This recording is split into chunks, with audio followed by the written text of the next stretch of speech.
ആ എന്താ ആ ഒന്നുമില്ല. നീ അവിടെ ഇല്ലേന്ന് അറിയാൻ വേണ്ടി വിളിച്ചതാ. ഞാൻ ഇവിടെ അല്ലാണ്ട് എവിടെ പോവാനാ? എന്താന്നത്? ഒന്ന് വിളിക്കാനും പാടില്ലേ? പക്ഷെ ആ തോട്ടിന്റെ ഫ്ലോ ഒന്ന് പോയി.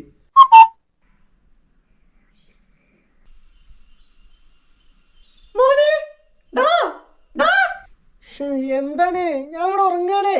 ഉറങ്ങായിരുന്നോ? നിനക്കൊന്ന് മിണ്ടി പറഞ്ഞൊന്ന് ഉറങ്ങിക്കൂടെ? ശബ്ദം കേൾക്കാത്തോണ്ട് ഞാൻ എന്താവോന്ന് കരുതി. എന്ത് കരുതി? ഒന്നുമില്ല, ഉറങ്ങിക്കോ. ഇനി എന്ത് ഉറക്കെല്ലാം കളഞ്ഞിട്ട്? ഏത് നേരം മിണ്ടാതെ മെനങ്ങനെ ഇരിക്കും. ഇടയ്ക്കൊന്ന് വാ തുറന്ന് ചത്തുണ്ടാക്കിയെന്താ? വെറുതെ മനുഷ്യനെ വേവലാതിപ്പെടുത്താനായിട്ട്. അമ്മ എന്താണ് അമ്മ കുമ്മാന്ന് വിളിച്ച് കൊയ് കൊയ്യുന്നേ? ഒരു സുഖം സ്വയം തരോ? മനുഷ്യൻ ഇവിടെ പിടിപ്പ് പണിയുണ്ട്. എന്താണ്? അതില്ലേ, ശല്യം ചെയ്യാതെ ഒന്നും മിണ്ടാതെ കുറച്ചേരം അവിടെ എവിടെയെങ്കിലും പോയി ഇരിക്കും പോലെ. ചെവി തല തരില്ലേച്ചാ? മോനെ എന്താണ് ചെയ്യുന്നത്? ഞാൻ ഇവിടെ മിണ്ടാതിരിക്കുക.